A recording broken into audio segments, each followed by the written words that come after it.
Ce nouvel outil va me permettre de mieux m'organiser, de gagner en productivité. C'est des bêtises. C'est comme si vous changiez de business tous les mois ou que vous changiez de femme tous les mois. Ça ne fonctionne pas. Au bout d'un moment, il faut commencer à arroser son propre jardin et à réfléchir avec les outils que vous avez présents et comment est-ce que vous pouvez les optimiser. Ce soir, c'est la 3e édition. Je suis votre hôte, Pierre, a.k.a. Vision, a.k.a. Vision the Great, comme vous pouvez me retrouver sur les réseaux sociaux. Et ce soir, j'ai envie de vous parler de l'importance de l'organisation. C'est la discussion que j'ai eue avec pas mal de mes amis récemment. J'ai fait des posts aussi sur Telegram dessus récemment. Et j'ai l'impression que personne ne s'est réellement préparé pour cette année 2023. Personne ne s'est préparé pour la guerre. Tout le monde est en train de démarrer l'année et est en train de se dire merde, j'ai pas encore fait mes résolutions, pour ceux qui croient aux résolutions. Ou je n'ai pas encore défini mes objectifs pour l'année. Donc je me suis dit, Pierre, fais quelque chose. Prends du temps pour leur permettre d'y voir plus clair dans l'organisation. Bien entendu, à partir de maintenant, pour les années suivantes, vous ferez en sorte de toujours préparer votre année en amont. J'ai certains de mes amis qui font du business qui préparent déjà leur année suivante à chaque fois, à partir de septembre, octobre. Donc, il n'est pas trop tard, bien entendu, pour planifier vos objectifs. Et aujourd'hui, je vais vous parler encore une fois de l'importance de l'organisation. La première chose qui est importante dans le fait de s'organiser, dans le fait d'avoir des objectifs, eh bien, c'est justement d'avoir de la clarté sur ces objectifs-là. L'objectif, justement, de trouver de la clarté dans vos projets, ça va être de savoir où est-ce que vous allez aller. Quelle est la direction que vous allez prendre? Quel est le niveau 1, niveau 2, niveau 3 des choses que vous allez vouloir accomplir cette année? Quels sont les différents steps? Quels sont les différents achievements que vous allez vouloir accomplir? Tiens, au pire des cas, cette année, j'ai envie d'accomplir ça. Et je le définis clairement. Peut-être que, tiens, si ça se passe bien, je vais essayer d'aller chercher ça. Et vous le définissez clairement. Tiens, au mieux cette année, je vais essayer d'aller chercher ça. Et je le note sur un papier. L'idée d'avoir de la clarté par rapport à vos objectifs, c'est que, encore une fois, et comme je vous parlais dans la vidéo précédente, ça va vous permettre de savoir tout au long des semaines, tout au long des mois, tout au long de l'année, est-ce que là, en ce moment même, vous êtes en train d'avancer par rapport à cet objectif-là? Donc vous êtes concentré sur votre verticale, comme on définissait la dernière fois. Ou est-ce que là, vous êtes en train de prendre du temps, soit sur du divertissement, soit sur d'autres projets qui sont annexes, des adjacentes, mais du coup qui encore une fois ne sont pas prioritaires. L'importance d'avoir de la clarté dans vos objectifs, c'est de pouvoir prioriser. Qui est-ce qui est important pour moi cette année? Et à partir du moment où j'ai défini ce truc-là, eh bien, je sais que je peux foncer et je peux avancer pour aller l'accomplir.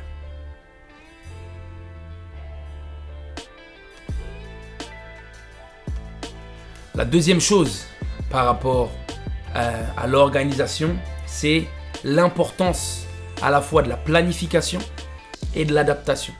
C'est-à-dire qu'à partir du moment où vous aurez défini clairement quel est votre objectif de l'année ou quels sont vos objectifs de l'année, ça va être important de les planifier et de les rentrer à l'intérieur de vos semaines. Je vais vous parler dans un troisième temps des outils que vous pouvez utiliser ou les outils que moi-même j'utilise. Mais l'important, encore une fois, c'est vraiment de pouvoir vous concentrer sur la planification de ces objectifs.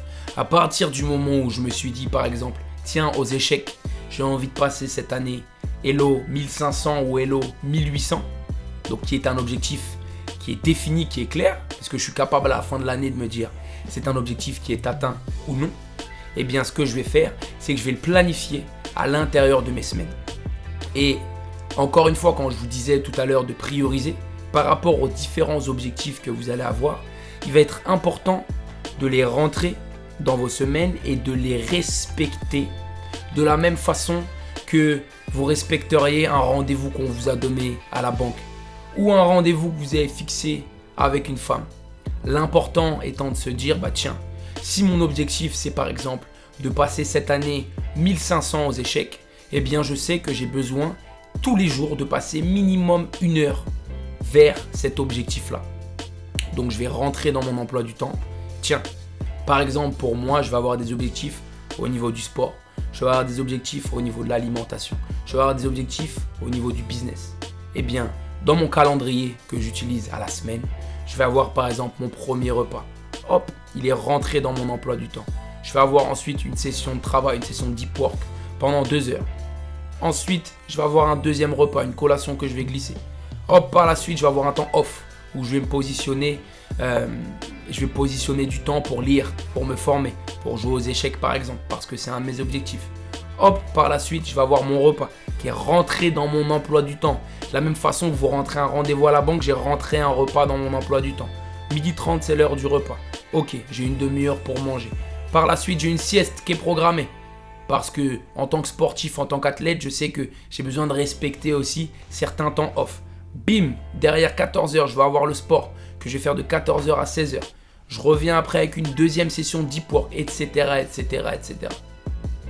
Je parlais de ça avec un de mes amis, c'était ce week-end d'ailleurs. C'est vraiment important de planifier ce temps-là. C'est-à-dire qu'un objectif que vous laissez sur une feuille ou que vous laissez en fond d'écran de votre téléphone, ce n'est pas un objectif qui est planifié. C'est un objectif qui est noté, d'accord ? Vous allez y réfléchir, mais vous n'allez pas pouvoir prendre du temps de façon effective sur cet objectif-là si vous ne le rentrez pas dans vos semaines. Donc l'important, c'est vraiment de planifier ça et de s'y tenir, de le respecter. L'avantage de faire ça, c'est qu'une fois que vous allez prendre du temps à planifier, vous allez pouvoir débrancher votre cerveau et vous pourrez vous concentrer simplement sur OK, quelle est la tâche que j'ai à effectuer maintenant ? Quelle est la tâche que j'ai à effectuer maintenant ? Comme un robot, puisque de toute façon, vous avez planifié en amont.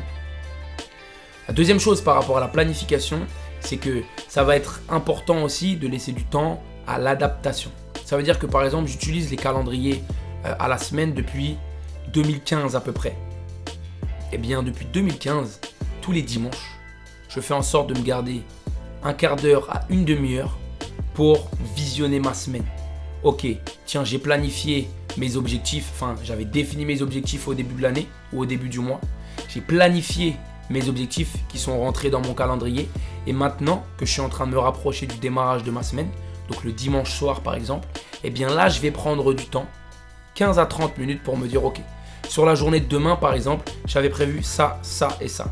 Sur la journée de mardi, j'avais prévu ça, ça et ça. Et en fait, le fait de commencer à visionner et à visualiser votre semaine, ça va vous permettre de vous rendre compte que par exemple, vous aviez mis une tâche à faire cette semaine, et vous vous rendez compte qu'en fait, en réalité, par rapport au déroulé, vous n'allez pas avoir le temps de la faire demain. Donc ce que je fais, c'est que je prends cette tâche, hop, je sais que là lundi, j'avais calé, je vous donne une bêtise par exemple, je sais pas moi, 1 heure de formation de 18h à 19h, mais je me rends compte que de 17 à 18, j'ai un rendez-vous et que derrière, de 19 à 20, j'ai un rendez-vous qui est ailleurs. Donc je sais que cette heure de formation, elle va être bâclée si je la fais maintenant.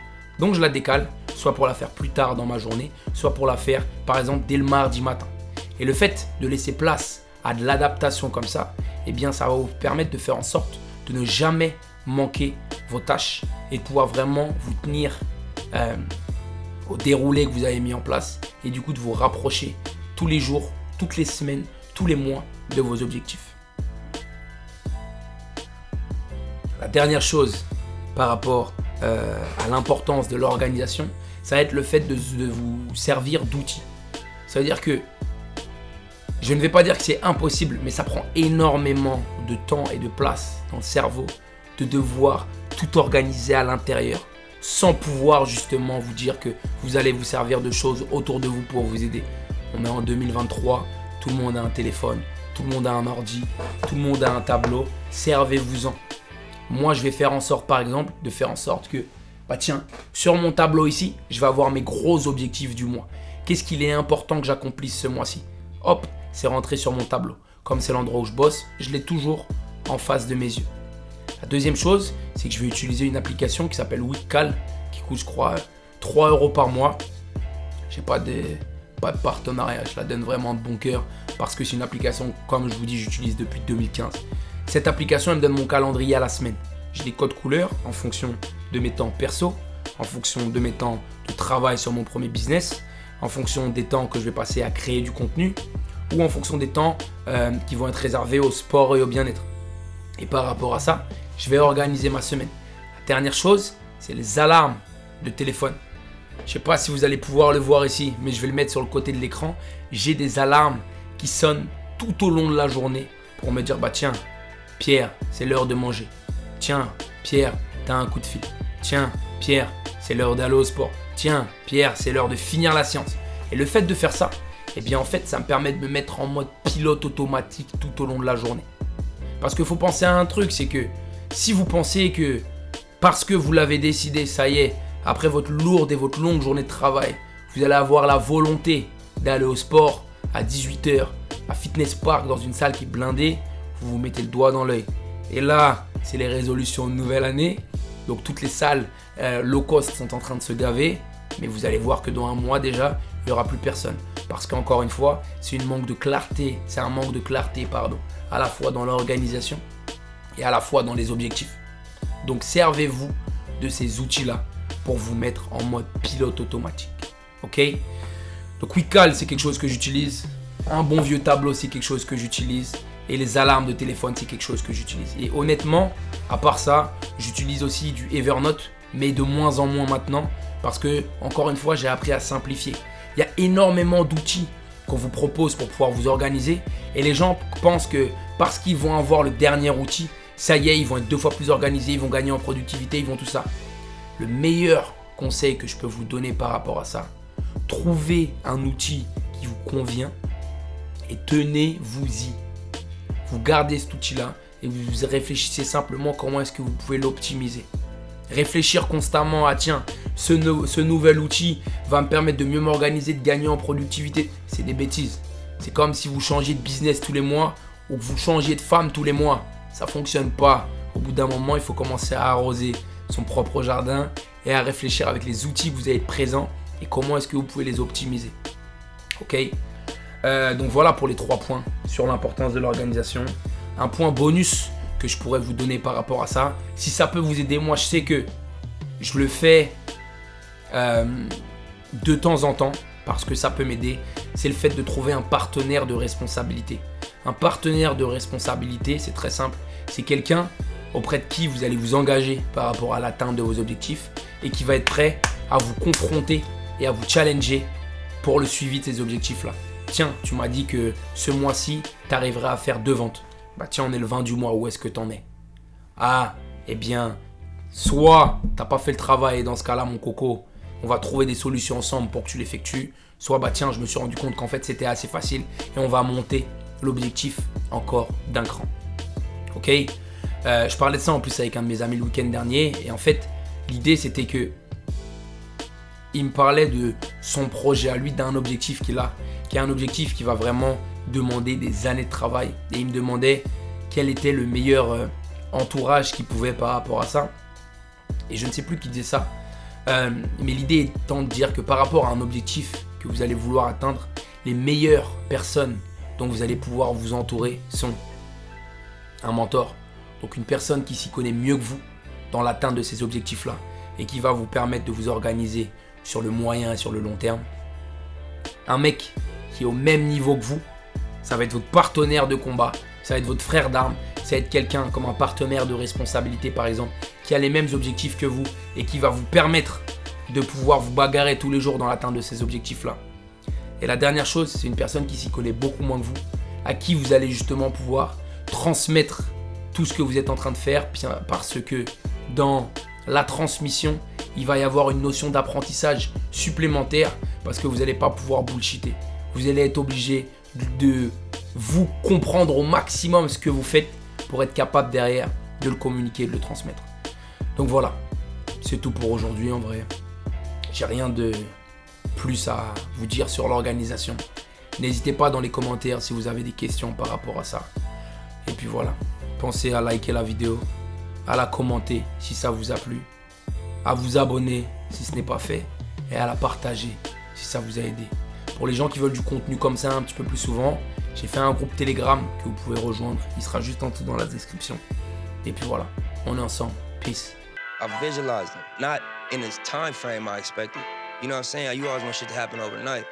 But, you know, I just had clear visions.